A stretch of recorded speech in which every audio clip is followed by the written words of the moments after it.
દિવાળી ટાણે જ વરસાદે દક્ષિણ ભારતનો વારો પાડી દીધો છે. તમિલનાડુ, કર્ણાટક અને કેરળમાં કેટલાક સ્થળોએ ભારે વરસાદના કારણે જળબંબાકારની સ્થિતિ સર્જાઈ છે.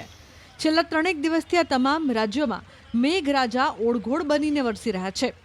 ભારે વરસાદથી સૌથી વધુ પ્રભાવિત તમિલનાડુ છે, જ્યાં ઠેર ઠેર પાણી ભરાવાની સમસ્યા જોવા મળી.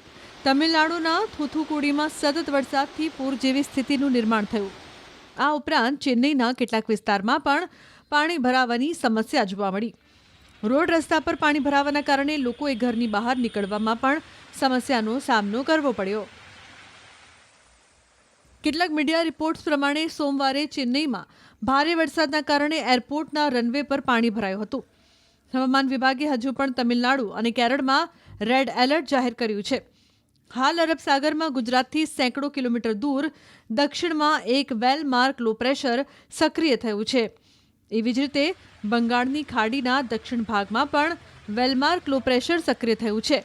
બંને વેલમાર્ક લો પ્રેશર 24 કલાકમાં વધુ મજબૂત બનીને ડિપ્રેશનમાં ફેરવાઈ શકે છે,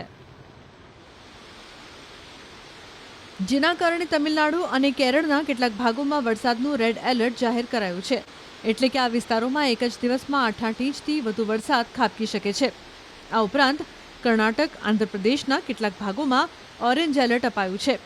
ચિંતાજનક વાત એ છે કે બંગાળની ખાડીની સિસ્ટમ પશ્ચિમ ઉત્તર પશ્ચિમ તરફ આગળ વધીને ડિપ્રેશન કરતાં પણ વધુ મજબૂત બનવાની સંભાવના જોવાઈ રહી છે. એટલા જ માટે મહારાષ્ટ્ર અને મધ્યપ્રદેશના કેટલાક વિસ્તારોમાં યલો એલર્ટ અપાયું છે. તમિલનાડુમાં ભારે વરસાદના કારણે કુમ નદીમાં પાણીની મબલક આવક નોંધાઈ છે, જેના કારણે કુમ નદીના બેરેજમાંથી 250 ક્યુસેક પાણી છોડવામાં આવ્યું. નદીમાં પાણી છોડાતા નીચાણવાળા વિસ્તારમાં આવેલા ગામોને પણ એલર્ટ કરવામાં આવ્યા છે. નદીના પટમાં અવરજવર ન કરવા અને નદી કાંઠાથી દૂર રહેવા ચેતવણી આપવામાં આવી છે. તમિલનાડુના પશ્ચિમી ઘાટ પર ભારે વરસાદ બાદ વેગઈ ડેમમાં પાણીની જોરદાર આવક નોંધાઈ છે. મદુરાઈ જિલ્લા વહીવટીતંત્ર દ્વારા પાણીના મારાને જોતા લોકોને નદી આસપાસ ન જવા સૂચના આપી છે. તમિલનાડુના તૂતુકુડીમાં ભારે વરસાદ બાદ રહેણાંક વિસ્તારમાં પાણી ફરી વળ્યા. નીચાણવાળા વિસ્તારમાં આવેલા કેટલાક ઘરમાં પણ પાણી ભરાયું છે, જેના કારણે લોકોને હાલાકી વેઠવાનો વારો આવ્યો છે.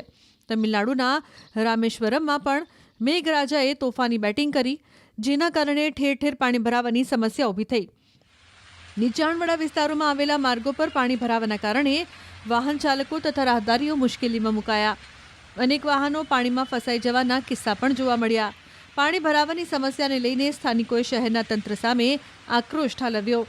આંધ્રપ્રદેશના તિરુમાલામાં આવેલા વેંકટેશ્વર મંદિર આસપાસના વિસ્તારમાં પણ ભારે વરસાદ નોંધાયો, જેના કારણે દર્શનાર્થીઓએ થોડી હાલાકી વેઠવી પડી. તમિલનાડુના તિરુનેલવેલીમાં સતત વરસાદના કારણે ખેડૂતોની હાલાકીમાં પણ વધારો થયો છે. અંબાસમુદ્રમમાં ભારે વરસાદના કારણે તૈયાર થઈ ગયેલા ડાંગરના પાકમાં વ્યાપક નુકસાનની આશંકા છે. તૈયાર ડાંગર પલળી જતા ખેડૂતો ચિંતાતુર બન્યા છે. ખેડૂતોએ નુકસાનીનો સર્વે કરી સહાય ચૂકવવા સરકાર સમક્ષ માંગ કરી છે. હવામાન નિષ્ણાત અથૈયા શેટ્ટીએ અરબ સાગર અને બંગાળની ખાડી બંનેમાં આવતા 5 દિવસમાં 3 સિસ્ટમ સક્રિય થવાનું અનુમાન વ્યક્ત કર્યું છે. અથૈયા શેટ્ટીએ જણાવ્યું કે અરબ સાગરમાં હાલ જે સિસ્ટમ ઉદ્ભવી છે તે અત્યારે ડિપ્રેશન બની ચૂકી છે. અથૈયાના અનુમાન પ્રમાણે 24 ઓક્ટોબર સુધી આ સિસ્ટમની દિશા ઉત્તર તરફી એટલે કે ગુજરાત તરફી રહી શકે છે.